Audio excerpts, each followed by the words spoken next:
Om Narayana Namaskrityam Naram Chaiva Narottamam Devim Saraswatim Vyasam Tato Jayam Mudirayet. Om Namo Bhagavate Vasudevaya. Om Namo Bhagavate Vasudevaya. Om Namo Bhagavate Vasudevaya. Hare Krishna. So we are continuing our discussion from the previous week, and this is chapter 12 of the third canto of Srimad Bhagavatam. The main topic, or rather the discussion in this canto, this chapter has to do with the process of creation that has been begun by Lord Brahma. Now, one of the things that we wanted to touch upon in the previous session, and we wanted to emphasize, is the fact that creation occurs when one is in touch with the mode of passion. And when one is in touch with the mode of passion, there are various dangers, and the greatest danger is of the mode of passion deteriorating and falling into the mode of ignorance. Essentially, this is the biggest issue which devotees in our movement are challenged with. Because we are employed in the world and we are surrounded by passionate endeavor.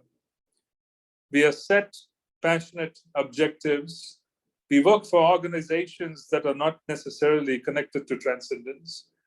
And we endeavor to achieve goals that are necessarily not connected to Krishna's desire. In other words, this is not what is being set forth by scriptural injunction.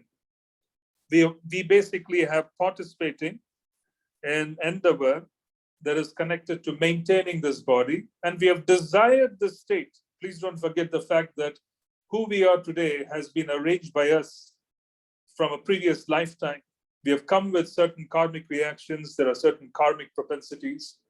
And then in this lifetime, we are stimulated by surroundings, which essentially means that we were born in a certain kind of family environment.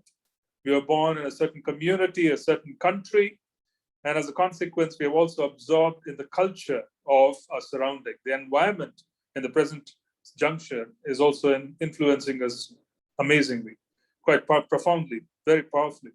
Now, what is to be understood is that this issue that devotees face is the fact that they are surrounded by passion. As a consequence, when they go to work and they're surrounded by co-workers, they're surrounded and they're in touch with their peers, they're in touch with their superiors.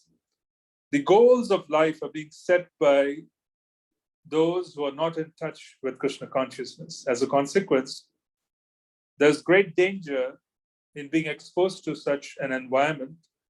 And we face challenges because we have to exist in that environment for most part of the week, because a work week, for instance, is 5 days of a week in the West. In some countries, it's a little bit more. And then we work around 12 hours if it is too much endeavor, because you commute, you're always absorbed in work because you're thinking about it even when you come back home, if it is a very involved process. And as a consequence, what does happen is that there's a great danger of coming in touch with desires due to being in touch with passion, because passion in itself is not an issue. However, being in touch with passion produces desires. We start developing desires, and those desires are stimulated by an environment which is alien to Krishna consciousness, because we are situated in environments that are not very conducive for most part. It is a very unfriendly circumstance. It is not a circumstance which one would call very ideal.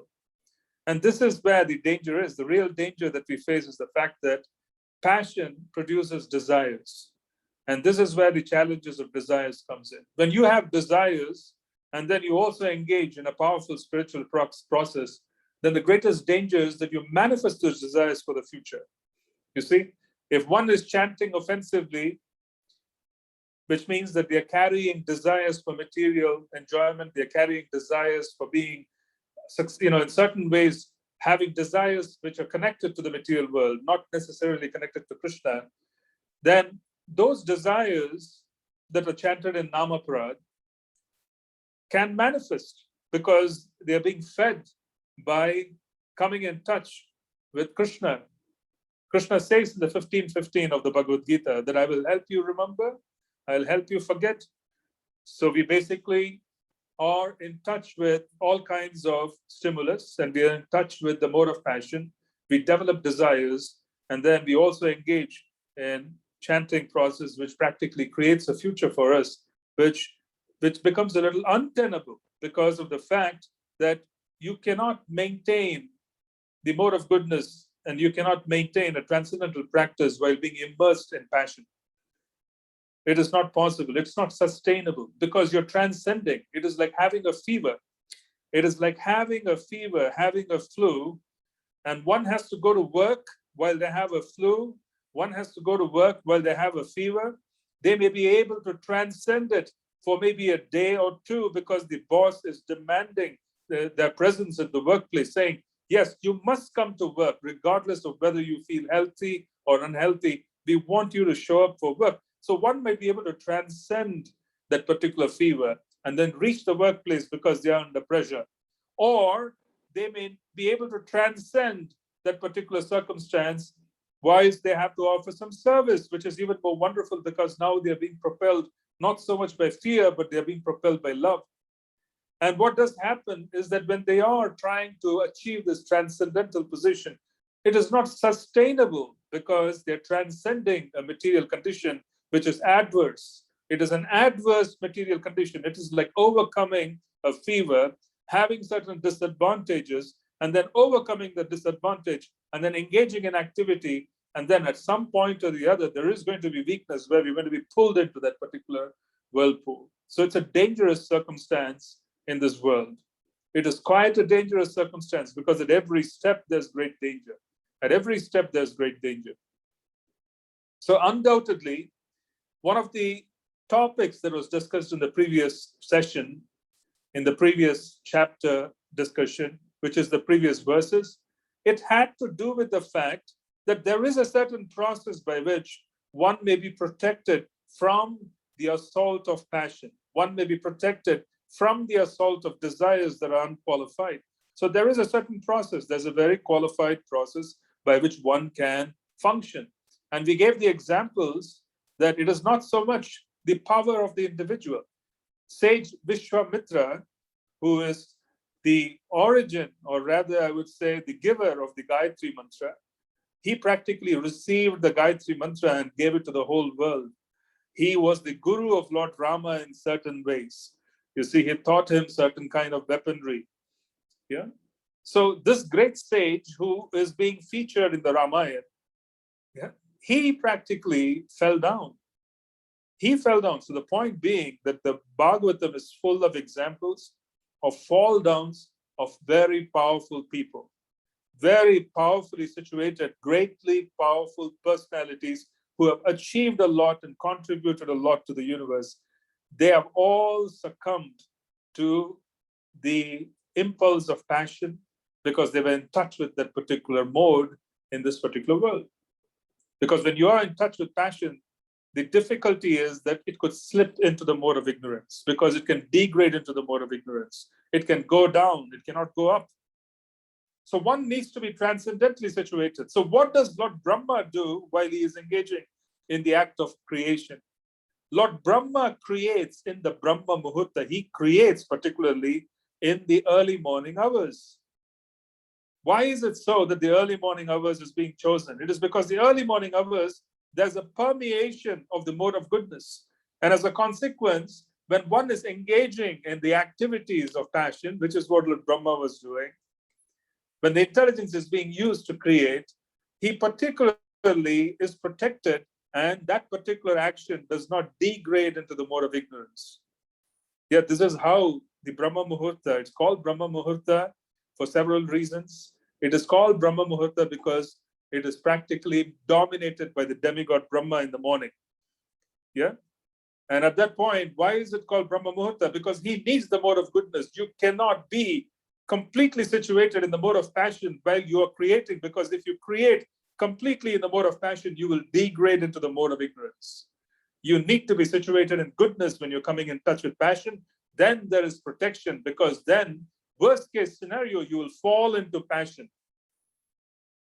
Does it make sense that if you start with a higher level, then the worst case scenario is you will go a peg lower. But if you start at the lower level, you're going to go degrading downside. So it's very, very important for us to understand that to manage ourselves, we need to be situated in the mode of goodness. That is the first point, because this is degrading. It is degrading because we are in touch with things which normally are not aligned with Krishna consciousness. And we need to maintain body and soul. We need to have a job. We have mortgages to pay. We have installments to pay. We have so many other things to take care of. And we have somehow or the other situated ourselves in a particular geographic environment where you need a certain kind of living or a certain kind of activity for you to maintain yourself. And that requires us to understand that, yes, we are in that situation. It's a practical issue and it's a practical difficulty. One needs to know how to manage this, because if you don't, then what does happen is that we will also fall prey to the same circumstance, even worse than the great stalwarts who have walked on this planet. Great stalwarts have been taken down by the mode of passion. We are nothing. We are minuscule. We are absolutely negligible in scope, power, and potency. So we have to be very careful in situating ourselves in the mode of goodness. And the mode of goodness is to be able to engage in activity which is transcendental, because even mode of goodness is not a goal for us. It is not a goal. The mode of goodness is a vehicle. It is particularly a suitable vehicle for engagement in transcendental activities. It is like going to the airport to board a plane. You need to be at the airport for you to be able to take off. You cannot board a plane from home. You need to get to the airport. So the mode of goodness is like a vehicle. It is just a suitable environment. So when we want to focus on the mode of goodness, you will need to understand that you need to desire the mode of goodness. Desiring the mode of goodness is for us to be able to eat in a certain way. Eat prasadam. That will give you the idea of keeping us in touch with the mode of transcendence, keeping us transcendental, because we are in prasadam consciousness. What we eat is who we are, right? We are what we eat, in other words. So as a consequence, we eat prasadam. We go to bed at a certain time. We wake up at a certain time. We are regimented in many ways. And being regimented, being fixed, we also have a transcendental goal. That is the most important aspect of all. What is going to protect us is the fact that we have a transcendental goal. If you have a transcendental goal, then you're using a transcendental process. For us, the sadhana is to chant Harinam.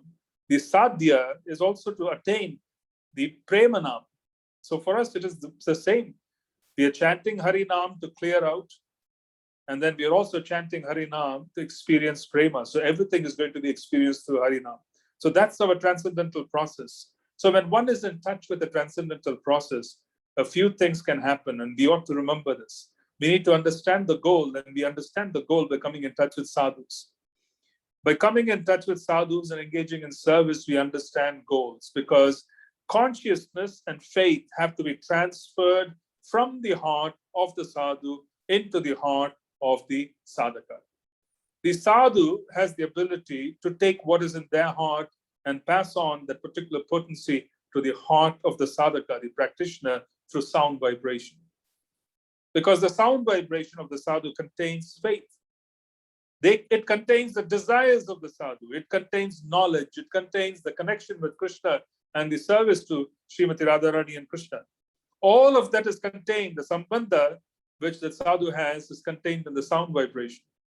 And that desire of wanting to serve in the transcendental realm of Goloka, wanting to serve the divine couple, wanting to associate in the moment of Lord Chaitanya is carried in the heart of the sadhu.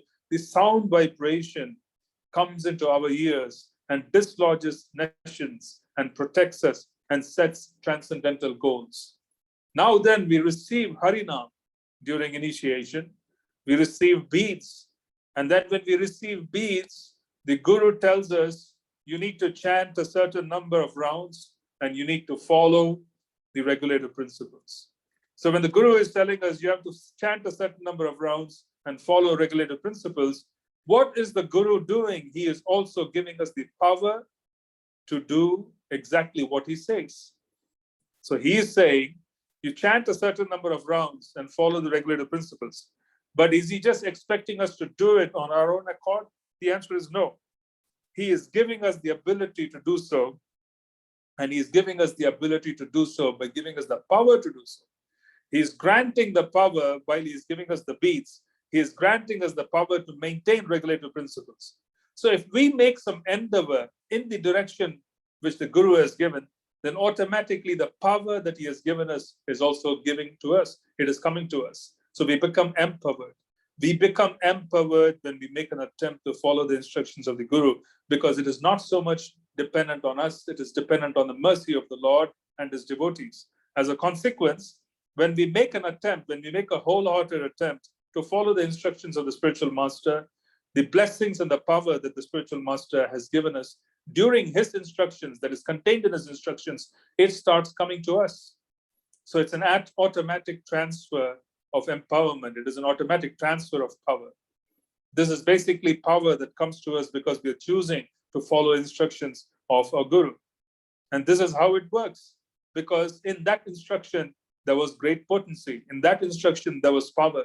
That power comes to us when we want to follow instructions. And as a consequence, we are able to chant, we're able to follow the regulative principles. Otherwise, it's not possible. It is not possible on our own, but then we have mercy. We have been given that particular instruction. And that instruction contains power, it contains blessings. And as a consequence, we are able to move forward. So this is very important for us to also understand that there's great amount of help available. And once we set the transcendental goal, we develop desires. The desire develops by coming in touch with the sadhu. And then we attain the transcendental goal by endeavoring to both fulfill the regulative principles, to maintain a regimented life, which contributes to Krishna consciousness, but also to chant the rounds as prescribed. Then what happens is that we are protected because we're making an endeavor to follow instructions. Whenever one is trying to follow the instructions of the Guru, Krishna notices that. And he gives very special protection to such a devotee because it is required. Now, one may ask that I'm not initiated, so how will I get the power? Srila Prabhupada gave us the instructions. If you're not initiated, you're desiring to be connected to Srila Prabhupada, then Srila Prabhupada himself is involved in everybody's lives, regardless of who we are connected to. He is practically taking charge. So this is his movement, his institution. So as a consequence, he is there for all of us. And this is something which we also fully accept. So the point I'm trying to make is that we have a transcendental goal, we have a transcendental process, and that transcendental process is being empowered by instructions, and our hearts being cleared and faith is being given by coming in touch with sadhus due to Shravanam. Shravanam is very important. Shrunvataha Swakata Krishna. You basically are hearing Krishna Katha, and because of hearing Krishna Katha, all kinds of unwanted nonsense just disappears from the heart, because the vibration of Krishna Katha contains the faith of those who have spoken Krishna Katha for ages. If one has received Krishna Katha into their hearts from realized souls, then they have the ability to pass it on, and they have the ability to give the same vibration to others. So this is basically how the disciplic succession works. The disciplic succession has come down through sound vibration. The disciplic succession has come down through sound vibration. So this is to be remembered as well. So that's why Shravanam is so important, because we want to hear. Because once we start hearing, the sound vibration enters into our heart, and then it creates the necessary environment for us to be able to cultivate bhakti. Bhakti is service. Bhakti is abhideya. Bhakti is particularly service. So sambandha is required. The Krishna sambandha is given by the Guru during initiation. He is giving the beads, he is giving instructions, and then he is connected to Krishna, and then he is giving that connection to the disciple, and then the chain goes on and on and on. So this is the process. Now, the point we are trying to make is that it is very important for us to understand that this process of transcendence can create a certain future, but you need to desire a future that's connected to that process. There has to be active desiring of what is conducive for us to be able to engage in devotional service. If today's environment is not conducive, we recognize that it is not conducive due to various reasons, then we need to desire an environment for the future that is conducive. The transcendental process is such that it can create an environment for the future, because we have the potency of creation as well. We are in touch with Krishna through Harinam. We are in touch with Krishna through the Srimad Bhagavatam and the Bhagavad Gita. We are in touch with Krishna through the deity form, through the Dham and through Prasadam. And as a consequence, we have the ability to come in touch with transcendence. When we come in touch with transcendence, then we have the ability to create a future for ourselves. But then proper desires have to be in place. If our desires are going to be motivated by what we come across in the workplace, by our peers, what we come across by watching, YouTube and whatever else people watch these days, and if our desires are going to be cultivated by coming in touch with stimulus that is being given by those not connected to Krishna consciousness, then we will create a future that is distinctly away from Krishna consciousness. So please be aware that one needs to desire a destination. One needs to be able to desire a certain future. And the transcendental process allows for that. We can create a desire because Krishna has given us free will. He is not imposing anything. He's just given us the freedom for us to be able to reach wherever we want to reach. He has given us the process. He has given us everything. So the point being that Harinam has the ability to practically create a future. We have noticed this. How many of us began chanting Harinam? We started noticing that we created a new set of friends. We cultivated a new set of habits. We cultivated new taste. We wanted to eat a certain kind of food. We wanted to avoid a certain kind of food. We wanted to have, a certain kind of culture. We wanted to spend time in a certain way. Our vacations changed. We were having vacations of a certain kind. Now the vacations changed. Everything changed after coming in touch with Harinam. So what did you create? You created a future. You created a future by coming in touch with Harinam, which is non-different from Krishna.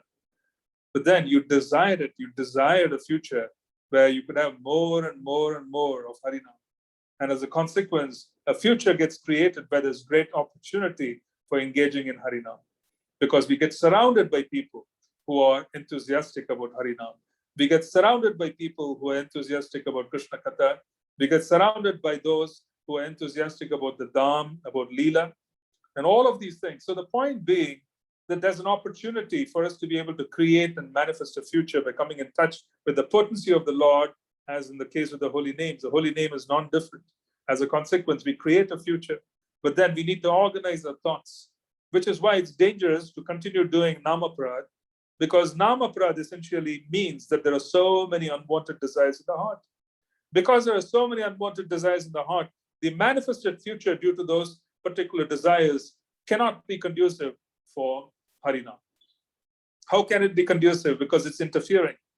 So that's why one has to endeavor to be in the mode of goodness, so that we can chant cogently, we can chant clearly, we can hear our japa. So please put a lot of effort in organizing our thoughts, understanding that the goal of life is to be able to chant Premanam. The goal of life is to be able to chant Premanam. The goal of life is to be able to chant Harinam in a pure way, in such a way that Krishna comes and manifests in the atmosphere the moment you call his name. The moment you call his name, he manifests. The pure devotee, while he's chanting Harinam, when he chants the Hare Krishna Mahamantra, Krishna and Radharani appear. The heart of the pure devotee is Vrindavan. And as a consequence, they appear. Immediately there's a manifestation.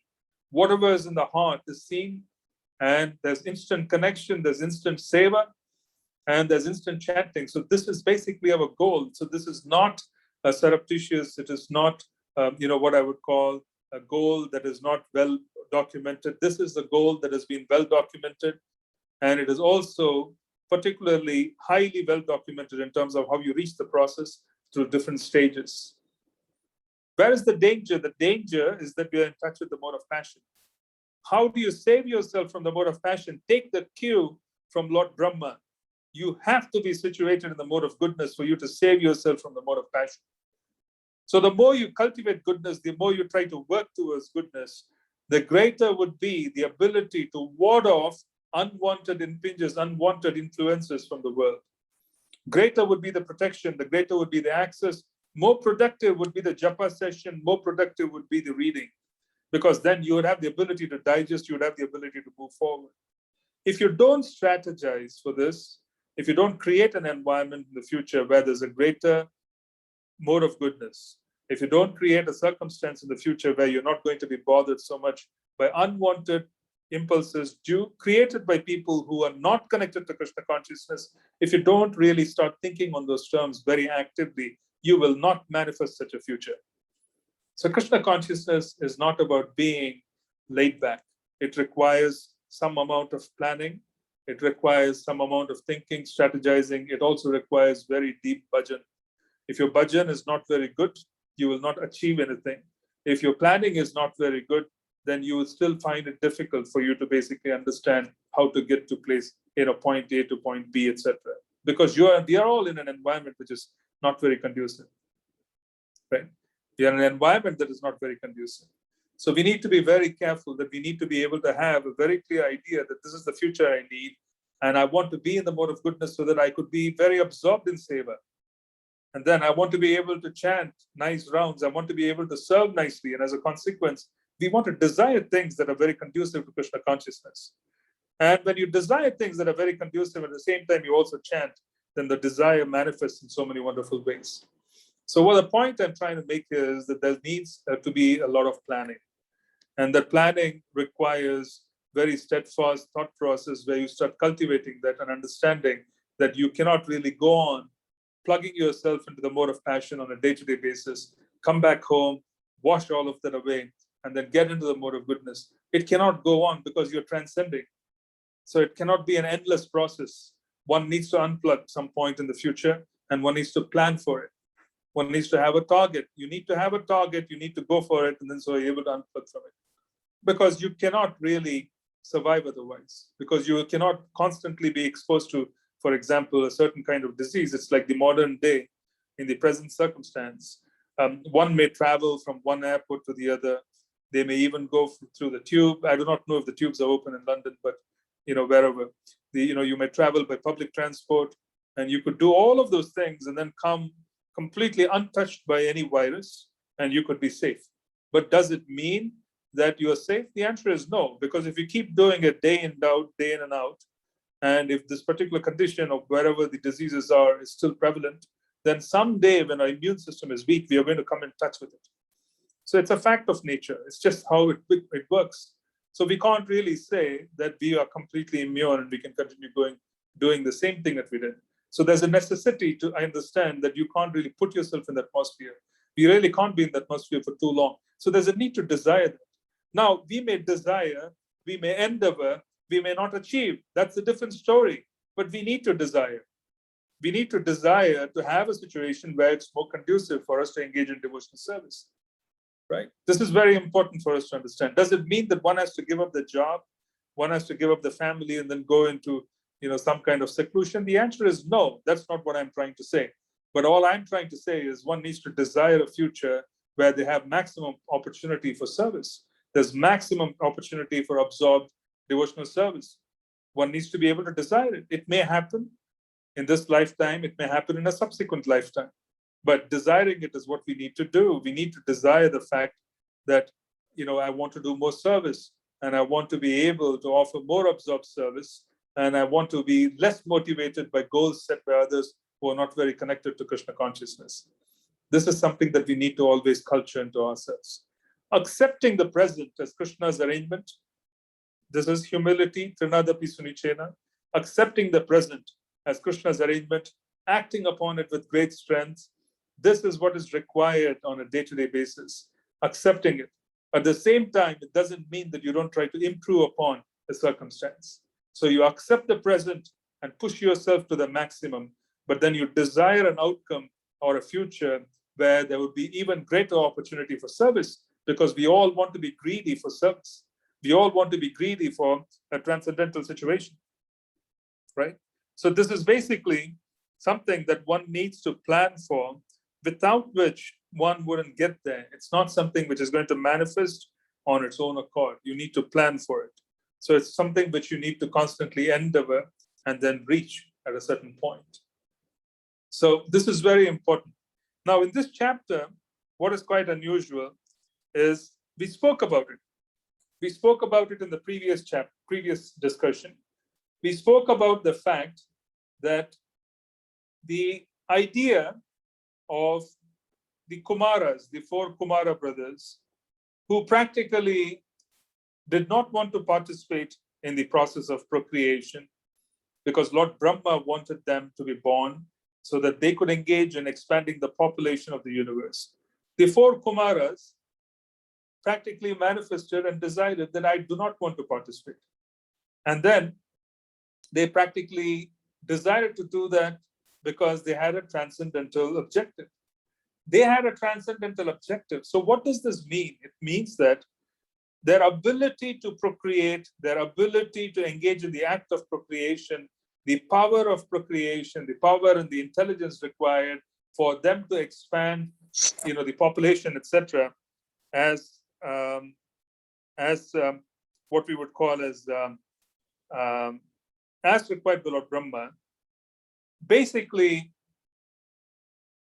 can be used in transcendental objectives. The power is the same. The power is the same.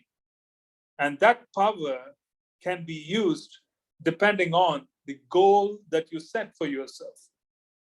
If you use the power towards activities that are of a lower nature, then we are depleting the power towards activities that practically cannot assist us. If the same power, on the other hand, can be used for a higher purpose, then that power is what one requires for them to be able to kind of fuel their journey, the spiritual journey. Now, we also mentioned the fact that the power is the same. So when we say that the act of procreation consumes power, the act of procreation requires power, it requires prana. The same prana is what is used to gain fame. The same prana is what is used to gain sublime knowledge. The same prana is what is used for people to connect to a vast network of other individuals. The same prana is what is used for them to come and receive extraordinary kind of potencies. So it is the same power. The same power is what is being used for multiple purposes. So what I'm trying to say is that it is not two different kinds of power. It is not a different kind of Shakti. It is the same power. Now that power is what is normally used in the act of procreation. And then each and every time there's an act of procreation, the power is depleted because that is how it works. Prana is released so that some other life form can be created with prana. So one requires prana, then you release and give the prana to recreate and to form some other life form. This is how the world works. Similarly, the same prana, on the other hand, can be used for the purpose of cultivating spiritual life. There are subtle qualities. These are very subtle qualities. But how do you transfer from one area to another? How do you transcend? How do you move from the objectives of using this power in the lower activities? When I say lower activities, I'm not putting down the act of procreation. I'm not putting down what happens in the Grahastha ashram. I'm merely saying that the same power where the act of procreation is being cultivated can be used for the purpose of spiritual cultivation. It is the same power, it's potency. So as a consequence, what does that one do? One sets a transcendental objective. One sets a transcendental objective. So which is what the Kumāras did. They set a transcendental objective.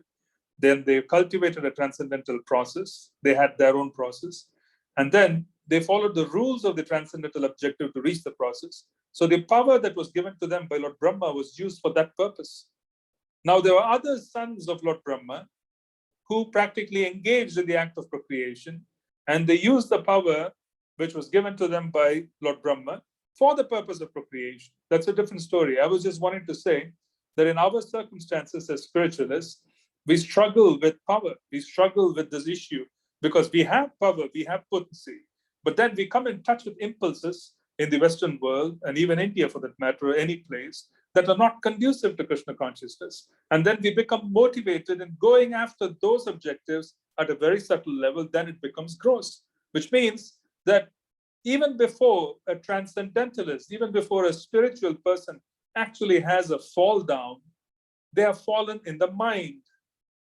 The mind has already fallen, and as a consequence, then the physical act of falling down is just a matter of time. So one needs to understand that. It happens in the mind first. It happens at a very subtle level. And then one doesn't recognize the subtle impulse. They don't recognize the problem when it is occurring in the mind because nobody can see it. You see? If we are truthful to ourselves, we see what's going on in our own minds. Even if whatever garbage is there, we understand that that garbage is existing because that's the potency of the Krishna conscious process. Cheto darpana marjanam. We are able to see what's going on in our hearts. Not many people can do that. Please don't misunderstand or kind of misappreciate the fact that because we are involved in this process of Krishna consciousness, our hearts are clear. We are able to see what's going on in our minds more clearly than most people can. Most people do not even know how to distinguish mind from intelligence and from the soul. They do not know how to break all of this down. We do because we're in touch with Harinam. So even before one falls down into the material world, one falls down from a spiritual practice, the mind has already come in touch with such desires, and those desires become what I would call as, unbearable before they actually manifest in the physical realm. So this is basically how it works, because we have power, but we come in touch with impulses, and then those impulses practically form desires in our heart, and then those desires practically lead to a future which is unwanted in spiritual life. So one should understand that it is at the mental level where you need to cultivate transcendental objectives. We need to cultivate transcendental objectives. We need to remind ourselves of who we are. We need to remind ourselves of our transcendental life. We need to remind ourselves of what is required. And then what we need to do is we need to pursue the path with great determination. We need to remind ourselves constantly, because it is the mind which is basically going to start first. It is the mind. When the mind is in touch with impulses, then the mind has a tendency of accepting and rejecting. Sankalpa, vikalpa, it will keep accepting certain things, it will keep rejecting. Sometimes it accepts Krishna consciousness, sometimes it rejects Krishna consciousness based on its own proclivity. Sometimes it accepts material impulse and sometimes it's rejecting material impulse. Sometimes it's on higher ground and sometimes it's on lower ground. So we need to understand and observe that this is not going to help us. We need to situate ourselves in a place where the mind can be controlled easily. So that's where the mode of goodness is required. Why is the mode of goodness being emphasized by us in this particular session? It's because the mind came into being in the mode of goodness. The mind came into being in the mode of goodness when there was creation. Because the mind was created in the mode of goodness, you cannot fix the mind in the mode of passion. You need to come to the mode of goodness to have any kind of fix on the mind. So if you want to maintain the mind and you want to cultivate the mind in a proper way, if you want to have a proper cultivation of the mind towards transcendental objectives, you need to be in the mode of goodness, because the mind came into being in the mode of goodness. This is Srimad Bhagavatam. I'm not making it up. So how do you basically control something? You go to the origin. If you create something in the mode of ignorance, then it can be controlled by passion. If you create something in passion, you can control it in the mode of goodness. But if you create something in the mode of goodness, you can only control it by coming in touch with transcendence. You need to be at least in the mode of goodness to understand the mind. A lack of mental clarity means that we are confused. We are practically in touch with the lower modes. There's great clarity when you are in the mode of goodness. This is observed during the day. When you are in the morning, you're able to think through clearly. Why so? Because the mode of goodness allows for clarity. There's no clutter. It is not really cluttered. It's not confused. You can see through things very clearly in the mode of goodness.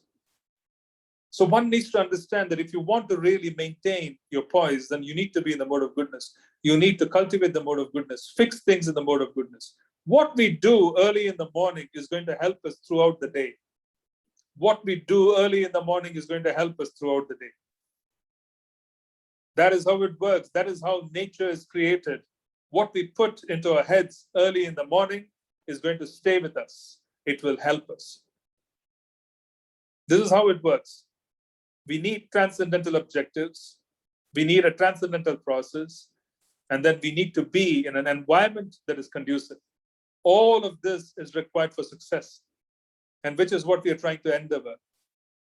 Yeah, because we notice here in Srimad Bhagavatam, in this chapter, the remaining verses, that Lord Brahma, who is created by Krishna for the purpose of engaging in the act of procreation, for the purpose of engaging in the act of creating the universe, he chased after his own daughter due to sex desire.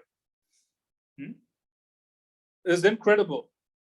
This is incestuous, where we wouldn't even discuss this if it were to happen, elsewhere. But it is in the Srimad Bhagavatam, so we need to speak about it. And you will find many instances like this in Srimad Bhagavatam, where highly situated personalities who were very highly empowered did things which are unthinkable because they came in touch with the mode of passion. Now, Lord Brahma created Vak, which is the potency of speech, the potency of literary composition, the extraordinary fluency in the Vedas, the ability to speak the Vedas. All of these potency is created and manifested in the form of Mother Saraswati. So in the initial Lord Brahma, he created Mother Vak, which is Saraswati. She's called Vak because it is basically her ability is to give strength to someone who has the ability to speak. Because if you want to take a very complex topic and to be able to communicate the complex topic in very simple terms and to be understood, then you need the blessing of Mother Saraswati. That's why we start with Mother Saraswati's prayers, right? Narayana namaskrityam naram chaiva narottamam devim saraswatim vyasam tato jayam udirayat. Without the help of Mother Saraswati, one cannot take an extraordinary topic and then speak, because that potency to speak comes from the blessing of Mother Saraswati. She can basically give the person the blessing to be able to take some topic, digest it, which is again the potency of the Guru, Vyasadeva. Vyasadeva gives the blessing of digestion. So the blessing of digestion of Srimad Bhagavatam comes from Narayana himself, who is manifesting as Vyasadeva, and then the power to render that, to be able to communicate it to a vast majority, comes through Mother Saraswati's blessings. Because this is a process. Yeah? Narayana namaskrityam naram chaiva narottamam devim saraswatim vyasam tato jayam udirayat. So the point is, Mother Saraswati is Vak. Now, Lord Brahma created her, and then because of her extraordinary prowess, intelligence is the prowess of Mother Saraswati. Intelligence is what one requires to digest vast amounts of knowledge. So imagine this. Lord Brahma is creating the 4 Vedas. He's practically manifesting the 4 Vedas. And this is a vast body of knowledge. This vast body of knowledge needs to be digested and to be learned and to be spoken. And there has to be poetic meter. There has to be so much structure, so much presentation. This potency is Mother Saraswati. This intelligence is Mother Saraswati. So Mother Saraswati basically is the giver of intelligence. Yeah, she is practically facilitating the process of intelligence. She is the power behind that. She is facilitating that intelligence. Because this is passion, by the way. Intelligence is governed by passion. One cannot create unless one has a very creative mind, very creative intelligence. That creative intelligence requires passion. If one is possessed by passion, you will find great painters, great artists, great creators. All kinds of wonderful creation happens due to passion. That's because their intelligence is possessed by passion. That passion is governed by Mother Saraswati. That is how the learning process works. You're able to take vast amounts of data, massage the data and create information, and then be able to share things and to be able to basically create a facility for others to be able to participate in that. This is Mother Saraswati's potency, which is unparalleled. That's why Mother Saraswati is called the goddess of learning, because one is able to then learn things, process it, digest it, and then realize it, and then share. This is Mother Saraswati's blessing. Now, Lord Brahma was quite impressed because of the fact that he had manifested these Vedas. Because he had manifested these Vedas, he became attracted to that potency, which practically allows for the digestion, for the compiling, for all of these Vedas. Then he started chasing after Mother Saraswati mentally. Please understand, it is mentally. He started chasing after Mother Saraswati mentally for sexual gratification. This is a mental situation. It is not physical. So this is being recognized by the sages. Who are these sages? Atri, Marichi, Pulastya, Bhrigu. These are all the sons of Brahma. They are able to see that their father, though he is the greatest of all beings, because he has come from the manifestation of Krishna, he is practically the demigod in governance of the mode of passion, is actually wanting to engage in an activity which is completely degrading. And that will set a precedent which is so dangerous that no one would be able to cope with the kind of connections that would cause in the world. So the sages, Marishi, Pulastya, Angira, all these great personalities who are the sons of Brahma, start challenging Lord Brahma, but doing so respectfully. They are wanting to correct him, saying, what is this? How could you enter into this kind of a circumstance? But how did this contamination come? Because Lord Brahma is in touch with the mode of passion. When you are in touch with the mode of passion, he is also in touch with the fruitive desires of the scores of beings for whom he is creating opportunities. He is in touch with the fruitive desires of scores of beings for whom he is creating opportunities. Remember, in the early part of this chapter, the previous chapter, we saw that the Lord's body had turned bluish, almost as if it tinged with poison, because of the fruitive desires of the living entities who were immersed before creation. So it's almost as if there's a contamination. When Lord Chaitanya takes on the sinful reaction of Jagai and Madai, his body turns a completely darkish color because of the sinful reactions. Now imagine Lord Brahma is in touch with those sinful reactions because he's creating all of these things for these personalities.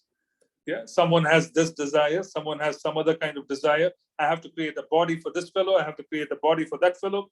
This environment has to be created. Yeah. All of these things are occurring in Lord Brahma's creation process. And as he does all of this, he is in touch with the mode of passion. He is also in touch with lower impulses. This contamination is intense. And this contamination practically deludes him. And he starts imagining that he can actually unite with his daughter, who is manifested from himself. This is a contamination which is just unbelievable. But why is it mentioned in the Srimad Bhagavatam? It is being mentioned here because that's the danger of keeping in touch with passion without keeping a watchful eye for what's going on in the mind. If you have transcendental desires, if you have a transcendental objective, if your association is solid, and we have a process as powerful as our process of chanting Harinam, we are safe. But we need to constantly keep in touch. Constantly keep in touch, do it in a proper way. Do it in a proper way. Because there's one school of devotees who think that the regulative principles are everything, which means that they live for the regulative principles. Everything else is secondary, but then regulative principles are important. They're very rule-bound. They're very austere by nature, which is wonderful, but at the same time, that doesn't help because you need mercy. You need to be in touch with the transcendental process. You need to have a humble heart, having an understanding that this is not something you can get yourself saved from. We need mercy. We need the mercy of the sadhu. That mercy of the sadhu comes through service.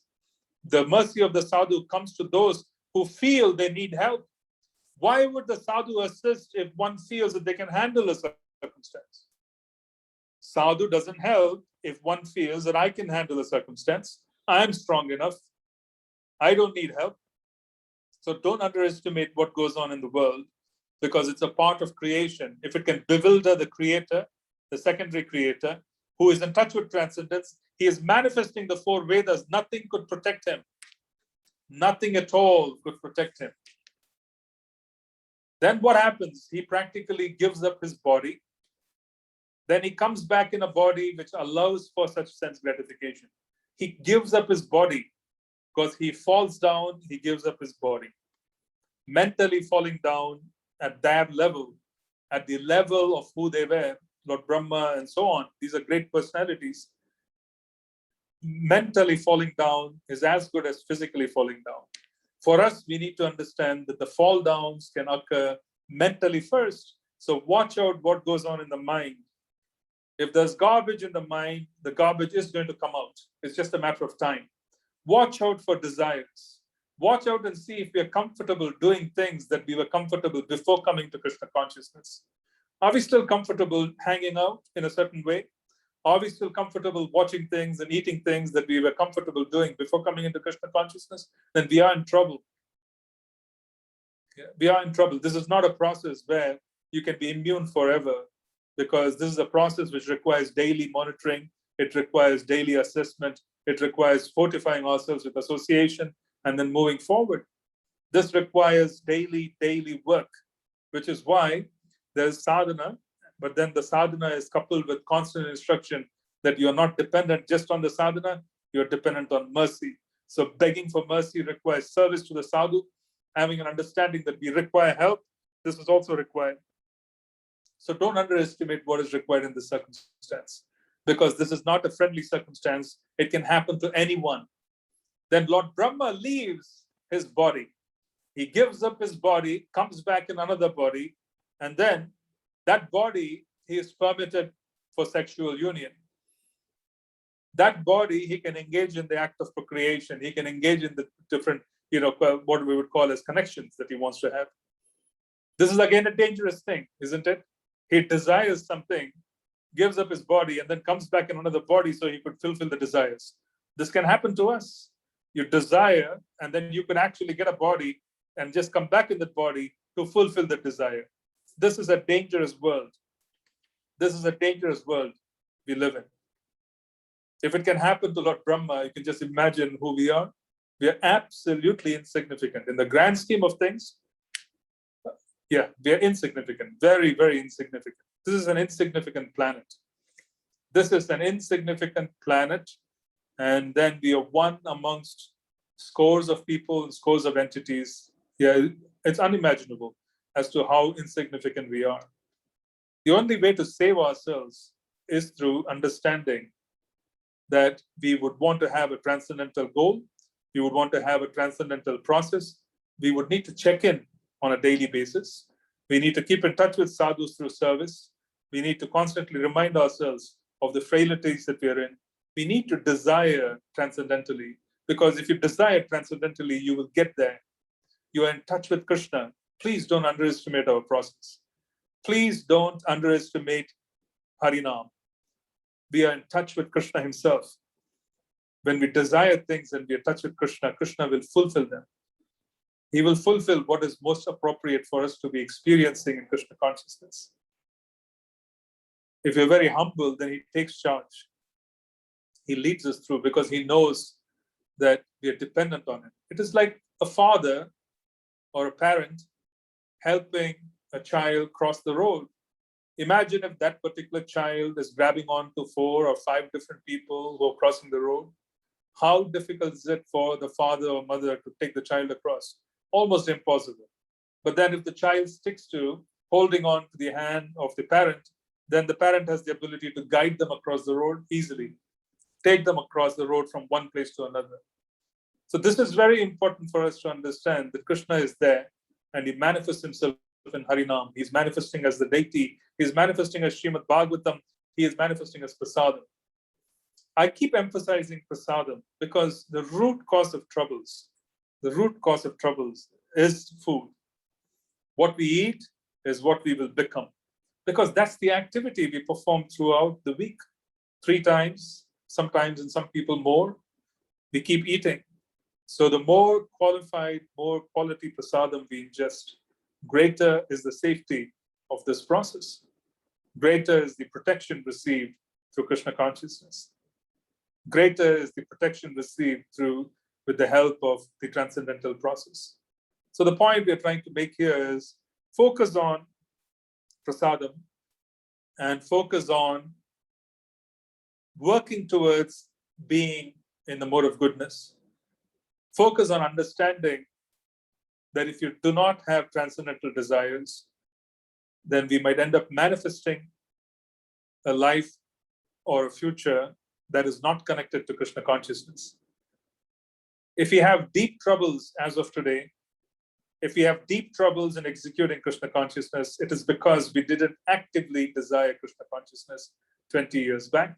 We didn't actively desire Krishna consciousness in the previous lifetime. So it's time for us to basically sit and say that this is what I want to achieve. If there is anyone, any particular goal that is worthy of dropping everything to achieve, it is this. Because it's a very rare opportunity. It's a very, very rare opportunity. So if there's anything worthy, then this is it. So for this, any kind of sacrifice can be made. So we want to constantly say, Krishna, do what is best for us to be able to chant your names. Do what is best for us to be able to be protected so that we don't disappoint our spiritual masters. Because they have given us so much, they have gone through so much. And they have given us so much. The predecessors have gone through so much just to give us what we are today. So we do not want to disappoint them. We want to basically work towards being able to please them as much as we can. But we also want to understand from this particular story of Lord Brahma. Lord Brahma goes after a very undesirable objective of chasing after his own daughter.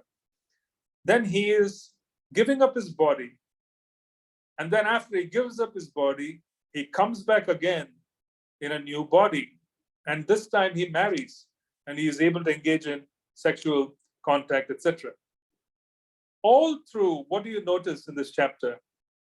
What do you notice very carefully? Please note that particular point. This is critical for us. All through the challenges of Lord Brahma, he is never disrespected by the sages. There is no disrespect given to him. They are simply correcting him. They are bringing him back because this is weakness. It is not an offense. It is weakness. Yeah. They are wanting to give him a chance. They are wanting to bring him back. They are wanting to kind of help him. As a consequence, they are not really deriding him. They are not talking to him. They are not doing what we would do, the gossip columns. Yeah. There are some people who specialize in gossip columns, even devotees. They gossip about other devotees and the challenges. That's not being done here in Srimad Bhagavatam.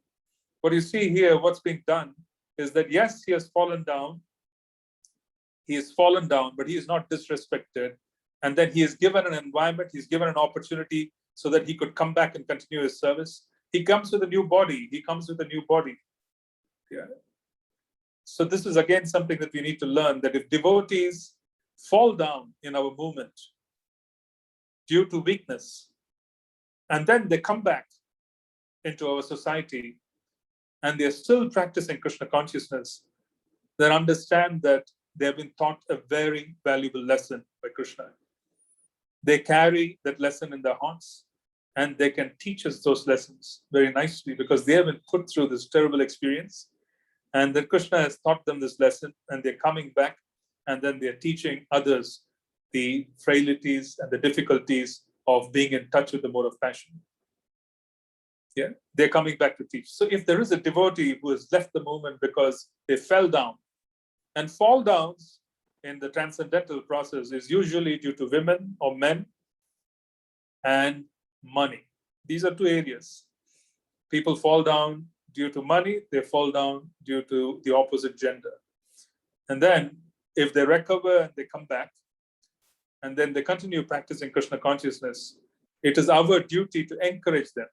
It is our duty to stop gossiping. It is our duty to pray for their well-being so that they could continue their Krishna consciousness. This is what is being demonstrated in this chapter. We do not want to talk, ill about those devotees who have had challenges and then they have come back, because they are truly blessed in many ways. Because they had this nonsense going on in their head, they couldn't really stop themselves, and then they fell down. Krishna forced them into a circumstance and then took away all their fame, took away all their glory, brought them down from whatever positions they were in, and then he is still giving them Harinam. So this is a glorious thing, because they would chant peacefully now, because they have no other desire, no one respects them, they have no other standing, they're going to peacefully chant. Trinada Pisunichena will be very normal, very easy in certain ways. So one needs to understand that if such a thing happens, we should take some extra care in not being critical of those who have challenges but have coming back. We do not want to be critical. We want to encourage those who are coming back because they have gone through something, they've survived, and they're coming back. They're back on track. This is basically what it is. We want to be back on track and we want to continue. Yeah, we are continuing. God knows after how many lifetimes. God knows what we did which took us away from Krishna consciousness if we had already been in touch. Yeah, so we were given a chance. Here we are in this particular lifetime, we are continuing. So is the case with other devotees who sometimes fall down, they pick themselves up, they get humiliated, they get thrown out of their position, they lose everything, and then they come back and they continue chanting. That is glorious. That is a very big gift. Don't underestimate that gift, because that heart has been smashed down, that false ego has been smashed down very badly, and that's a big gift in this world.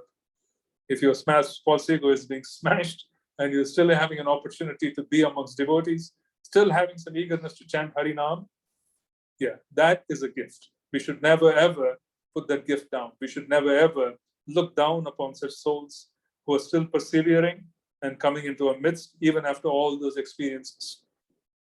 We should remember that. All right, I want you to read through the chapter, which means I'm not going to read the translations. I have shared the gist. So when you go home, or rather, sorry, once we conclude, you may read the chapter. So I will now open up for questions, and then we'll take questions as they come along. I have summarized it as well. So the last week we stopped at verse 20. Yeah, it is actually verse 21. And then you can conclude, you can read between 21 and 42, but I've summarized the actual topics. So you should be able to go through it and connect with the discussion that we had today. Hare Krishna, Prabhuji. Dandu. So are we open for questions now? Yes, please. Go ahead. Yes, Prabhuji. Some confusions over here I have. Actually, when we talk of Brahma, Indra, and other Devi Devtas, so we are talking about the position, not the person, right? Yes, we are. So when we are talking about Mother Saraswati, and that also fall in the same category? Yes, it is the potency. One we have to realize is that when we talk about Lord Brahma and who is mentioned here, they are actually talking about someone who occupied the position of Lord Brahma. Does it make sense? They're actually referring to someone who occupied the position of Brahma during a particular kalpa, and there were challenges, and then they overcome the challenges and they're coming back and they're continuing the process. So it is true, yes. So when we are talking like Brahma left his body and then he came back again and married Mother Saraswati. So like how can we understand that? Is it the same Brahma, or is it the position occupied? Okay. It is the same. In this case, it is the same, because that is what is being shared here in Srimad Bhagavatam, is that he received a new body. So the Brahma in normal circumstances is Jiva Tattva. It is a Jiva. Someone who has already attained the purity and the potency, they practically reach a point of being able to position themselves as Lord Brahma, because they are practically, that is their level. So it is Jiva Tattva. So this Jiva who was occupying the position of Lord Brahma leaves and then comes back and he is given a new body. And this new body allows him the freedom for him to engage in, the connections that he could have in terms of marriage, etc. Sure. Thank you so much, Prabhuji. Sure.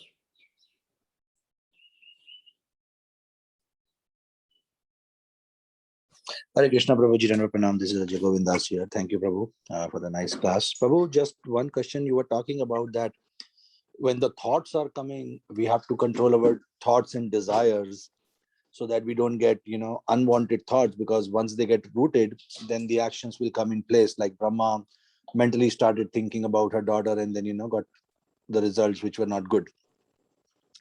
By the time we realize that, these things are not good, the thoughts are already there, the desires are already, manifested. So how do we control to that situation where, they have already came up and then, we have to go back? So, yeah, this is basically where the mode of goodness helps. Because if you are in the mode of goodness, then you have the ability to work towards a certain destiny.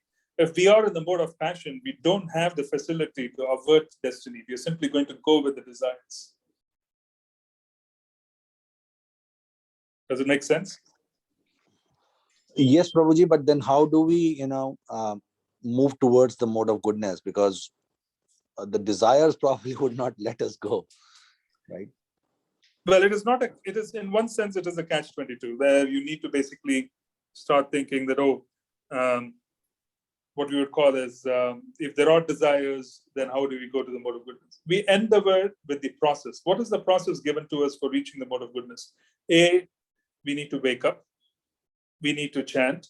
We need to do Guru Puja. If you're involved in deity worship, you do deity worship. And then you basically come in touch with Srimad Bhagavatam. Srila Prabhupada has given us this process. So the point I'm trying to say is, it is an austerity. It is an austerity for a devotee who is exposed to these kind of thoughts in this environment. They have to put themselves through the austerity of being able to cultivate the mode of goodness by following the regimen given by Srila Prabhupada. You need to follow the process is the point I'm trying to make. Yeah, we need to follow the process for us to come back on track.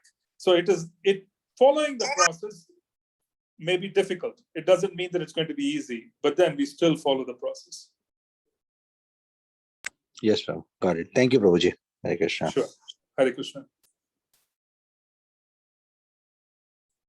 Any other question or comment?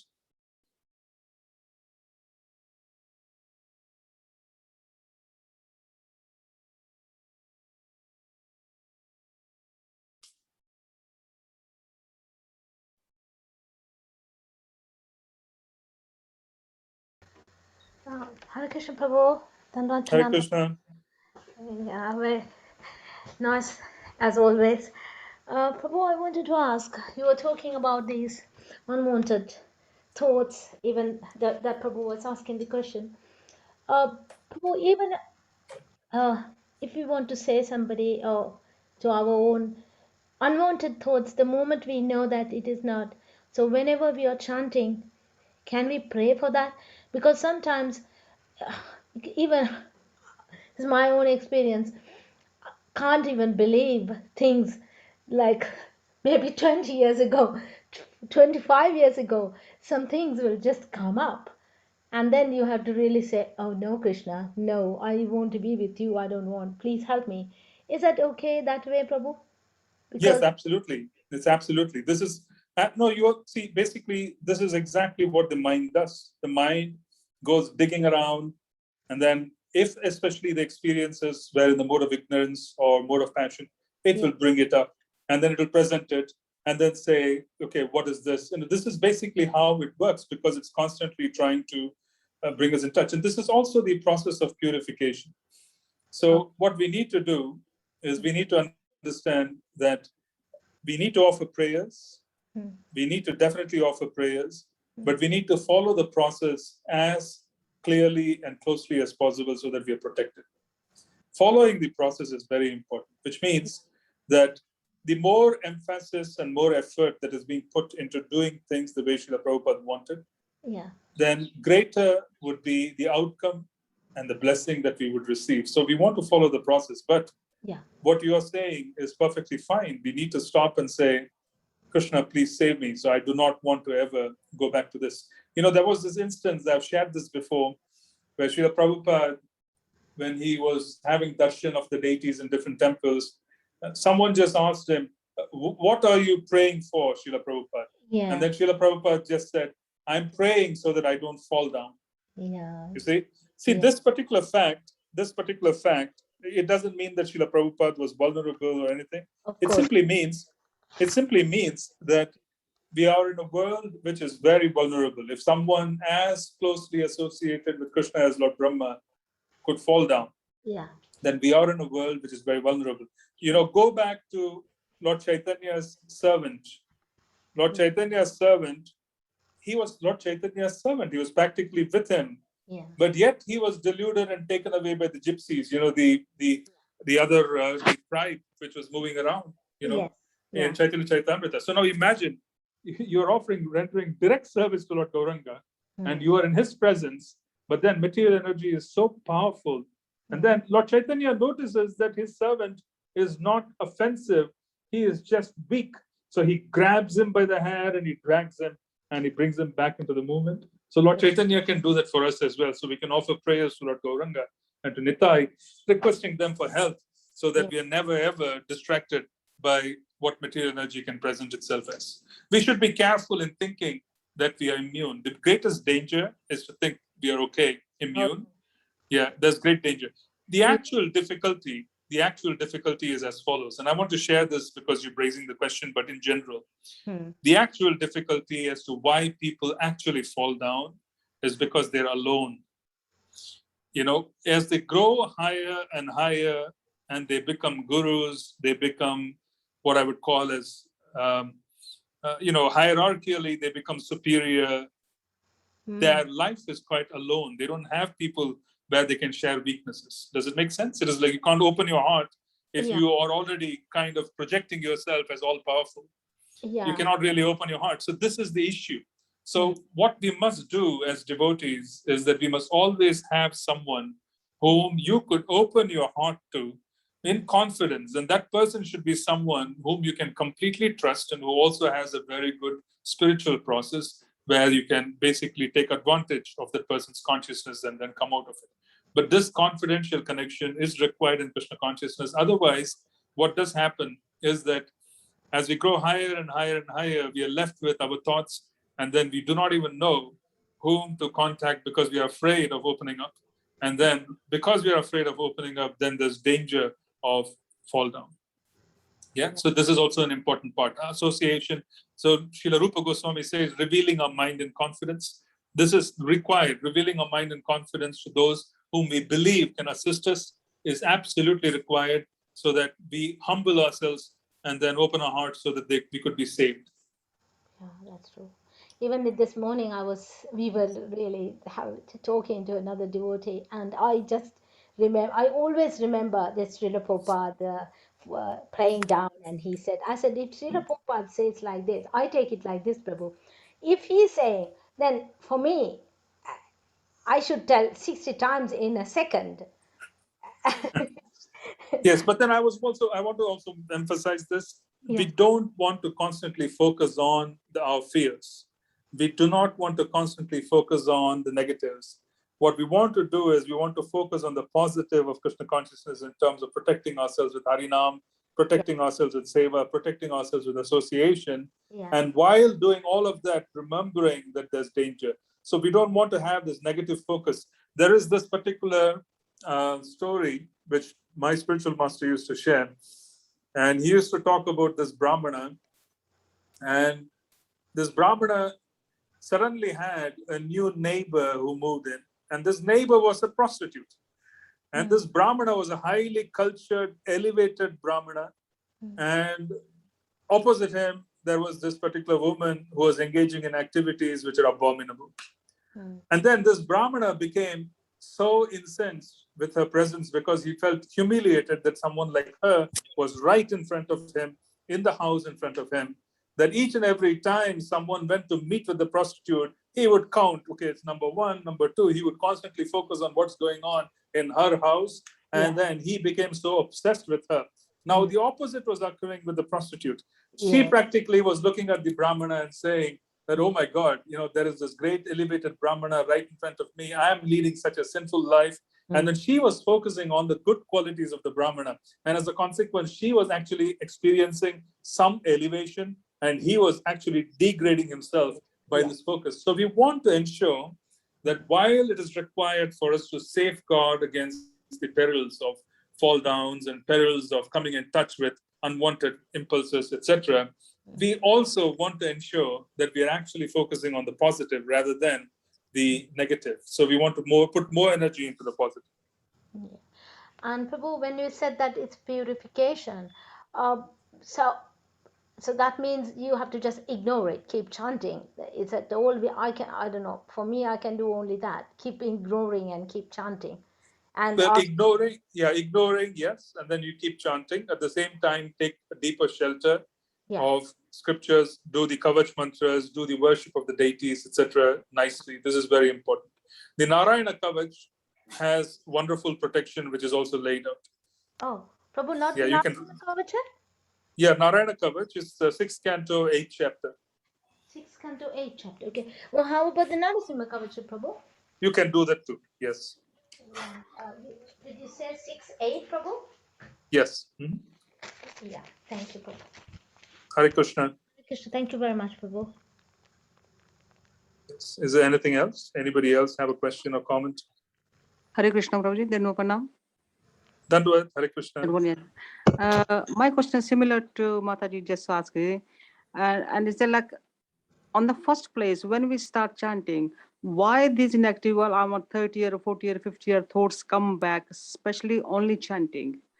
Does it mean I'm not chanting attentively?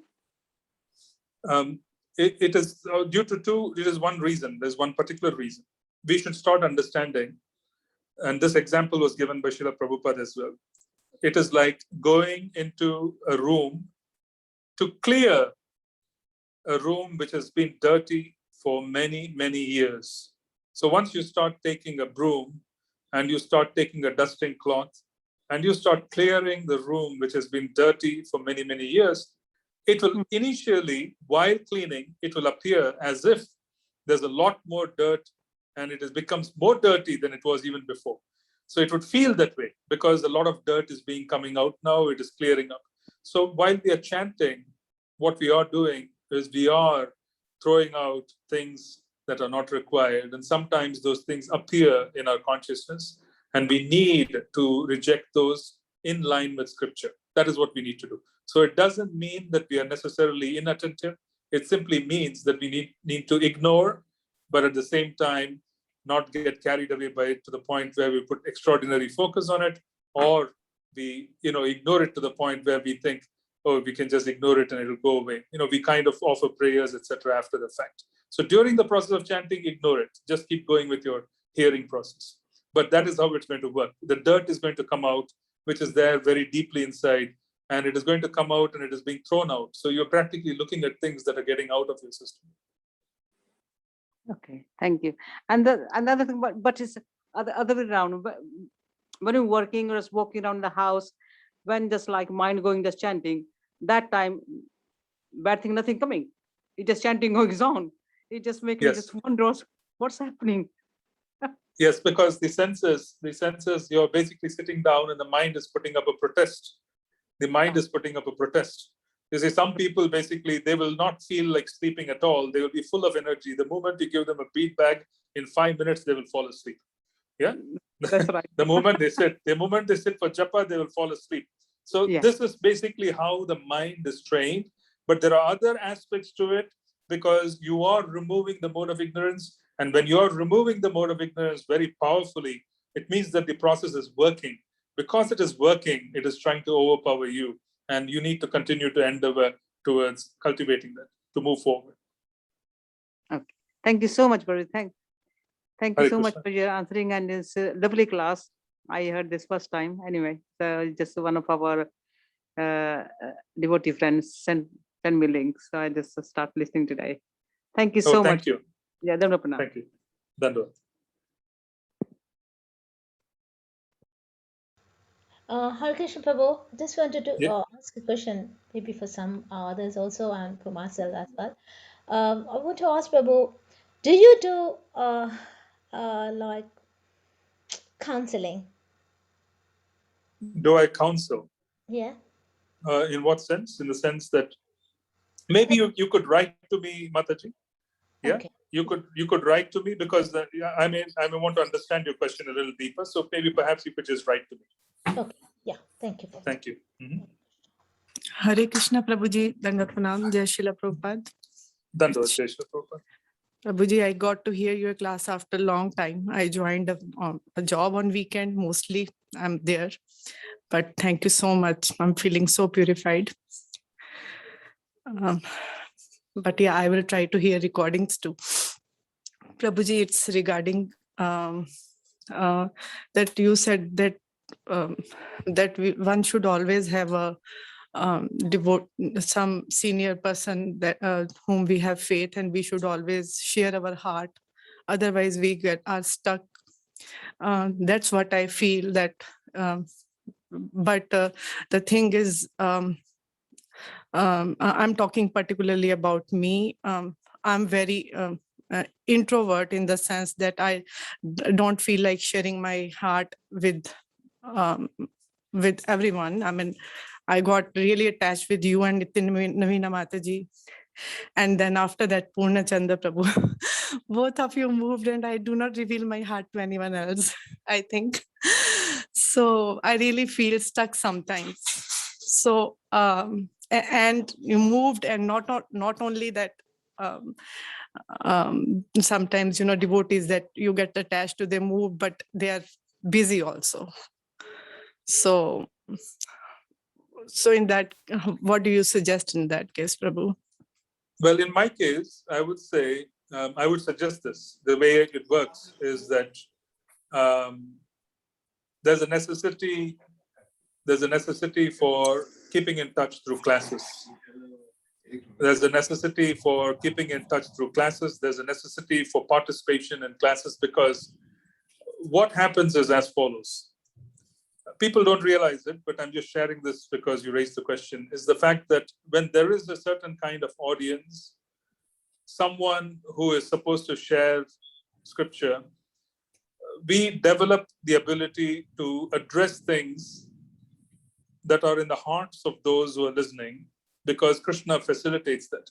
So a good preacher, I'm not saying I'm a good preacher, but I'm just saying a good preacher is one who has the ability to create one single mind of the entire group of people whom come to him for classes. So that particular single mind essentially means that we are sharing ideas and thoughts and processes which can address the difficulties of practically anyone and everyone who can attend and come in touch. So what I'm trying to say is regular attendance in classes would practically also give the necessary motivation and the necessary, I would say, impulse for you to move forward. So this is very important as well. So I'm just wanting to say that you should remember that it's a process where you could come in touch with us through classes, and asking questions and participating. It's always easier to do so if you're physically present in the class as much as possible. So that is my first recommendation. The second recommendation is that you can always write and seek help very specifically. Yeah, you should always do that, because in this modern world, in this particular world, while it is very, very nice for us to have personal association of devotees whom we have known, sometimes the services of the devotees whom you are connected to may expand. They may not be physically present. So keep in touch through writing and then seeking help in a manner where they're able to address the concerns. So two things. One, keeping in touch through writing. The other is through attending classes. Because when we offer classes, we are offering prayers before we come and we speak. And those prayers are being made to the parampara so that we could address the concerns and the difficulties of those who come in touch with us through the classes. So we speak in a certain way. There are certain points being raised. And these points may address some of the challenges that people face who are attending as well. Does it make sense? It is required. So this is why what I'm trying to say is attending the classes and also keeping in touch via writing is highly recommended. Both. Yeah, thank you, Prabhuji. Thank you so much. Sure.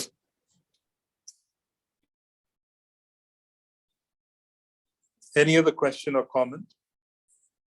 I think I see a comment. I'm just going to see. There are 4 comments. Okay.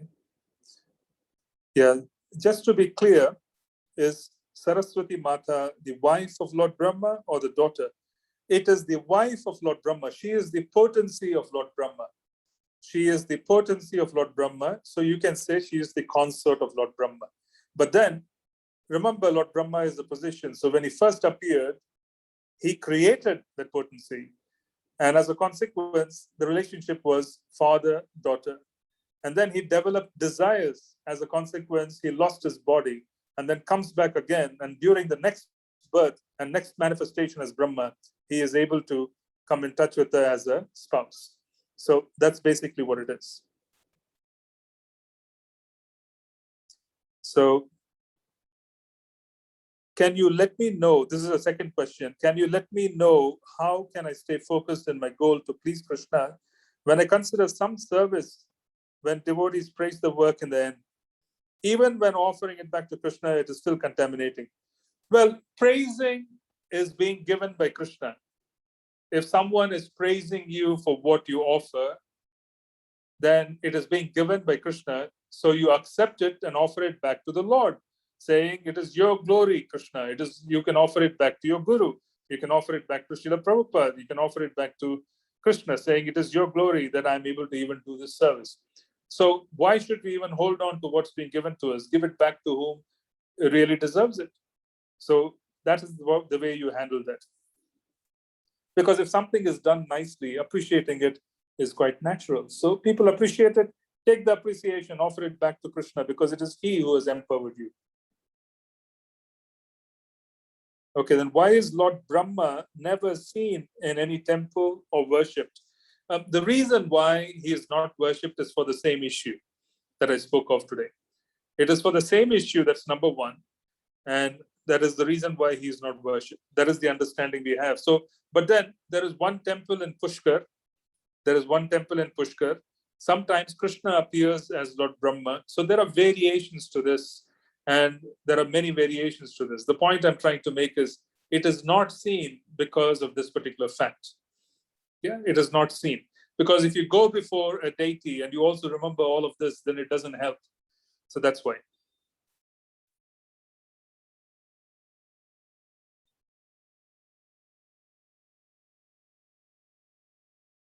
Hare Krishna. All right. So is there anything else? Any other question or comment?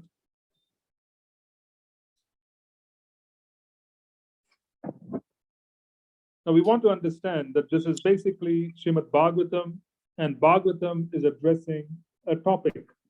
It's a sensitive topic.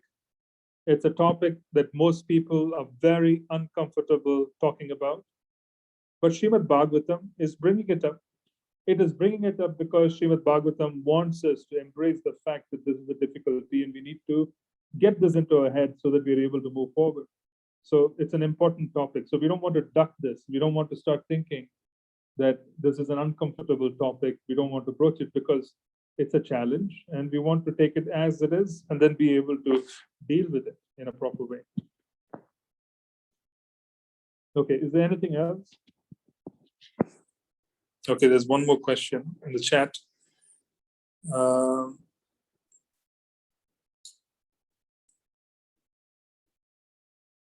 Okay. Is there anything else?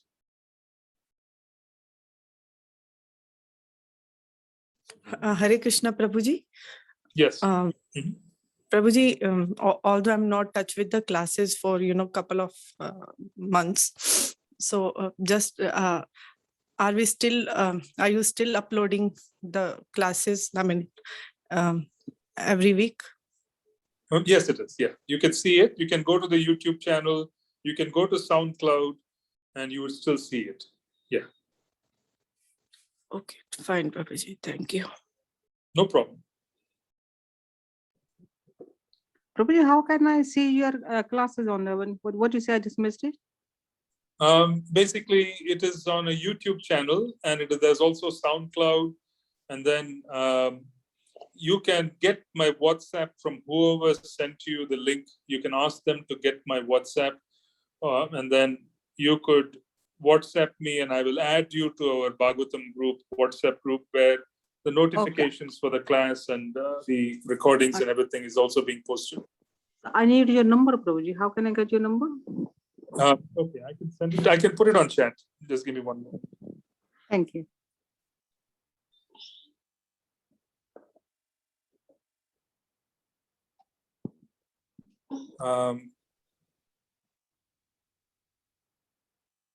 One moment. I'm just putting my number.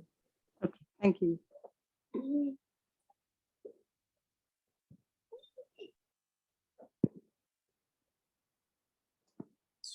Yes, I've already put the number on chat, and I think it should be able to. Everyone should be able to see it.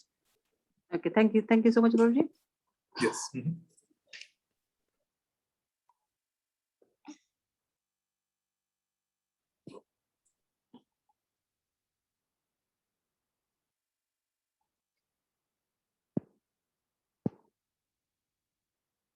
Is there any other question or comment? Anybody else has anything else?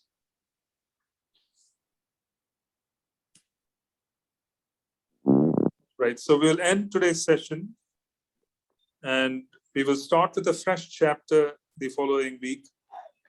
And I'm requesting that whoever is there, you could just kindly read whatever we did not cover in terms of the verses to be read.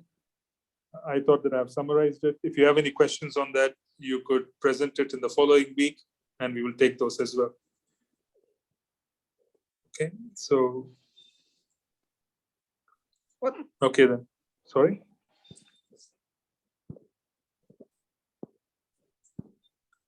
All right then. Hare Krishna, Srila Prabhupada ki jai.